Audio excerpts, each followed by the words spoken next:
There's a little bit of Jimi Hendrix with the Catfish Blues there. Welcome back to Rise Up with B. Dave Walters, which again, it's going into the Red Hot Chili Peppers now. I had the tech guys come in and take a look at this during the break, and they said it was going to stop playing music at random, but apparently it isn't. So I apologize for a little bit of a rough stop on the Red Hot Chili Peppers here, but this is actually important. This is something that I want to share with you here. You notice, have you ever heard how like public speaking is the number one fear that people have? That actually people are more afraid of speaking in public than they are of dying? And right now, I'm speaking very publicly. I'm speaking on the radio on Party 93.4 FM and 94.9 in Hudson Valley, New York. I'm on Party934.com worldwide, on JustinTV.com/B Dave Walters. And that was like, what, fourth, fifth time something's going wrong this hour? And yet, it's not bothering me, right? Why is that? Because, like I said before, I choose not to see any of it as a problem, right? I'm not going to get flustered and panic, and, I'm not going to get mad at the tech guys that said it was working and now it's not working. We got a little extra music this hour, right? Good times, okay? See, I take that mindset into every aspect of my life. That's why nothing bothers me ever. The game is set up to win. Right? And it's really easy to do. It's just in how you choose to look at things. Because ask yourself, if this were to happen to you, what would you have done? If you're broadcasting worldwide, got thousands of people listening, and then things are just kind of doing what they want to do, and songs are playing what they want to play, how would you react to that? It's an interesting thing. So, that story, which led directly into Jimi Hendrix Catfish Blues, which, I can do that, was Plato, believe it or not. That was Plato's myth of the cave. And Plato wrote it like a dialogue between his teacher Socrates and his brother Glaucon. Now, the reason why I didn't tell you that it was Plato to begin with is I didn't want people to be like, oh, Plato. But the thing is, that stuff is super relevant. It's as relevant or more relevant today than it was when Plato wrote it thousands and thousands of years ago. Because that story, the cave, it actually has several layers of meaning. It originally was written to explain the need for education and the value of education, but the way they meant it was very different. If you've ever heard of something called the Socratic method, it was the way that Socrates taught. Socrates was the founder of the first university. And the word education, the root words of educate, actually means to bring out. It's to bring the answers out of a person. It's not about cramming their head full of information the way a lot of education is done now, especially in Western schools. It was about the fact that you've already got the answers inside of you. It's just more about getting it to come out of you, right? And that's the value of asking questions. That's why you notice in that recording, it was all posed in the form of questions, because that was the way Socrates taught. And you may notice that I ask a lot of questions, don't I? So what was the point behind that? What was the point of the cave? Let's recap it really quickly, especially for the people that couldn't hear it because you're watching the live stream. If you had people that were basically born in a cave and they were chained up where they could never turn their heads, they could never stand up, and behind them there was a fire. Here in the modern day, you can basically think of it as a projector that was projecting shapes onto the wall. And all they ever saw was these shadows. To those people in the cave, those shadows would be the real thing. Seeing the shadow of a horse would be the horse. Seeing the shadow of a fish would be the fish. And if all they ever heard was echoes, then the echoes they heard would be the real sound of a horse and the real sound of a fish. And if you were to take one of them out of this cave and to take him into the real world, at first he wouldn't be able to see the truth. He wouldn't be able to see the sun. He wouldn't be able to see the sky. He wouldn't be able to see real horses and real fish until he was able to adjust himself to the new reality, to the truth. And once he was out, he wouldn't want to go back to that, and he wouldn't want to care about the way people lived in the cave, and wouldn't want to care about the way they looked at the shadows and named the shadows. And even if you could take him back, the people that lived in the cave would reject him and think he was crazy and think he was a fool because he could see this next world. And even more than that, they would get to the point that they would be violently opposed to anyone taking the rest of them out of the cave.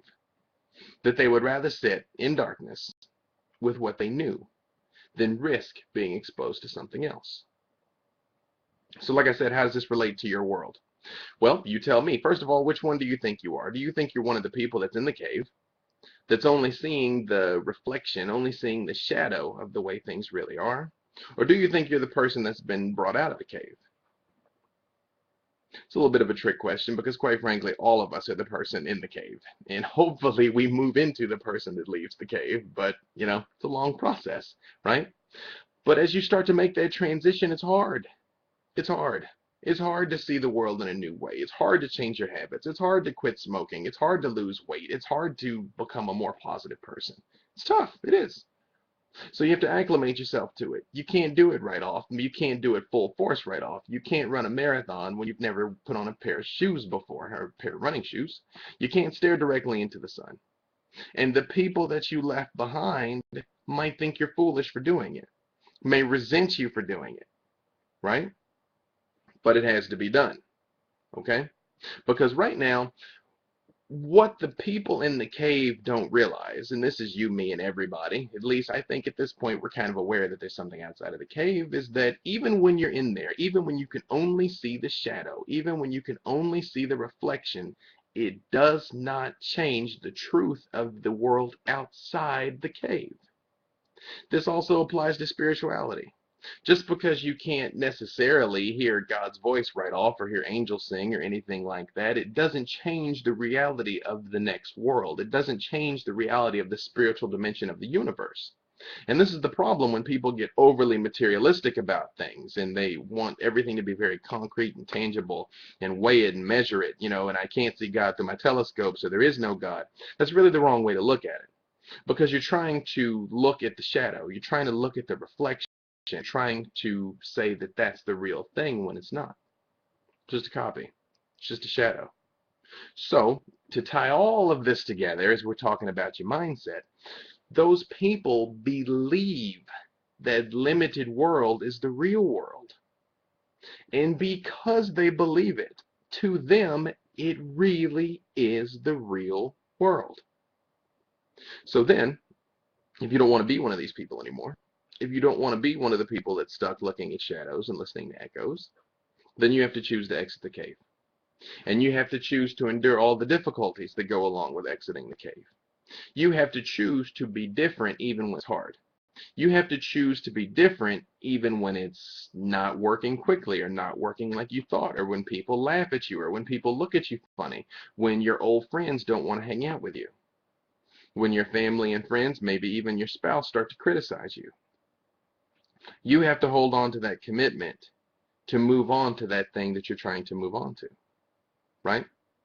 And to not go back to that old place, to become that new person, to make those changes, to make that transition, to see things in a new way so that you can start becoming a new person and start getting new results. And it really does start with the choices you make. And it really is that simple. And it really is just a choice. It really is. I hear you. I hear you. You're telling me it's not that easy. It is that easy. It is that easy. Just to make some new choices. Now, living into those new choices, yes, that comes with some difficulties, but when you framed it in your mind the right way, they're not even really difficulties. Does that make sense? I hope it makes sense. Okay. So we've talked a lot about mindsets now, and I think we've covered it about enough. And I mentioned last week that we were going to take some questions, and then it didn't happen because we ran out of time because I went on and on and on about things like mindsets. But I can talk about this for hours. Obviously, people have been talking about Plato's cave for, oh, I don't know, 3,000 years. So trying to cover it in about 15 minutes cannot do it justice.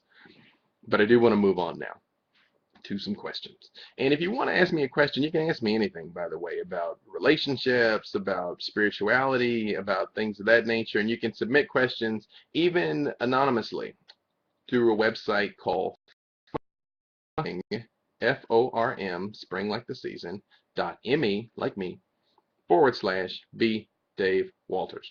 Formspring.me /B Dave Walters. Okay? And I mentioned that I do a lot of work with relationships, and so far we haven't really talked about any, but that's good because now I got a question that somebody submitted to me about relationships. So let's bust this out here and see what the question is. Now, I want you to know, I don't read these questions in advance. I don't formulate any thought about it in advance. So when you hear my response, this is like my real-time response to how my brain processes this. So we'll probably go through a couple of these, and then we'll talk a little bit more. And I promise I'm still going to answer what is the sound of one hand clapping. That will happen today. All right, so here's a question. I have a friend with benefits, and I think lately I've come on a little strong by trying to hang out outside of our normal setting. How do I recover? I don't want to push this guy away because he thinks I want more, and in parentheses, I don't. Okay? Here's a question again. I have a friend with benefits, and I think lately I've come on a little strong by trying to hang out outside of our normal setting. How do I recover? I don't want to push this guy away because he thinks I want more and I don't. Okay, so if you don't know what a friend with benefits is, by the way, friends with benefits are basically people, honestly, you get together and you have sex without the confines of a relationship. Honestly, it's like you're just two people that enjoy one another's company. Every once in a while, you jump in the sack. Whether or not you think that's good or bad, who's to say? It's a thing that's happening with the kids today. So for this person's situation, I would say first and foremost, if the guy's pulling away from you because he thinks you're changing the deal, well, and you're okay with not changing the deal, then the first thing to do is stop trying to change the deal. I mean, if you're trying to spend more time with him and he seems to be resisting that, then stop trying to spend more time with him. In fact, start trying to spend less time with him. Make him chase you a little bit. This is always a good thing. You don't ever really want to get into chasing people because a lot of human nature, well, it depends on the person, but a lot of times people can be like cats. And you ever seen a cat where even a cat that loves you, if you move towards it too quickly, it runs away, right? And people that are afraid of relationships, people that are commitment phobic, tend to be like cats. If you start to feel in any way connected, they might start trying to run away. And so I would say the number one way to bring this guy back in some is just be cool, you know? If you're calling him 5 times a day, call him three. If you're calling him three, call him once instead. If you're talking to him once a day, start calling him every other day. Make him pick up the phone to come to you. Make him ask you to spend time with him, okay? But don't make anything about it. Don't say something like, well, I'm just going to stop calling you so much, because that's not cool. All that does is make things weird and tense, okay? You just change. Just stop pursuing spending more time with him. Let him spend more time with you. Let him call you up. Let him bring you in. Now, you say you don't want any more with him, so I'm not going to read too much more into this. But let me just say, on the off chance that you really do want a relationship with this guy and you're just not saying so, or, I mean, and there's guys that really want more relationships with women, but they just kind of take what they can get. If you're settling, and you who asked this question, it was asked anonymously, you may not be settling. You may really be happy with just this friends with benefits relationship, and if so, good times. But if you're settling, I would say don't wait around for him. And if you're in a situation like this, don't wait around for that person. If you're trying to get into a relationship with them and every time they kind of recoil, start looking for somebody else, quite frankly. Because one of two things is going to happen. Either they're going to see you're starting to drift away and they are going to start pursuing you, like I said, because they don't really want to lose you, and then maybe they've got to confront their own fears and inadequacies. Or they're not going to chase you, and you're going to realize that you didn't really mean that much to that person in the first place. And that frees you up to start looking for somebody better and starts looking for somebody who's going to be more compatible. Okay? But in the meantime, chasing doesn't really work. And even when you chase somebody, there's a way to chase them in a way that is more like using bait. It's more like you set traps to get them to come to you. If you're ever finding yourself saying things like, well, why not? Why don't you want to date me? Why don't you want to be with me? Don't do that. Don't do that. That's not the conversation that you want to have, because there's no good answer, right? What are they supposed to say? I don't want to date you because your feet smell weird, or I don't want to date you because your ears are too big. What can they say that you want to hear? I mean, nothing, right? Remember, this is something that I will say many, many times, and I've said many times in the relationships columns that I write. I write a relationships column for theexaminer.com and a spirituality column. You can go to theexaminer.com, type in B. Dave Walters. You'll find all kinds of things I've written. Words lie, actions tell the truth. Words lie, actions tell the truth. And this applies in all of your life. If you're listening to all these things that I'm saying and you're like, yes, I absolutely am going to change, I'm going to start thinking more positive, everything's going to be fantastic, and then tomorrow, the first time somebody steps on your foot, you curse them out and punch them in the face, that's the truth of things,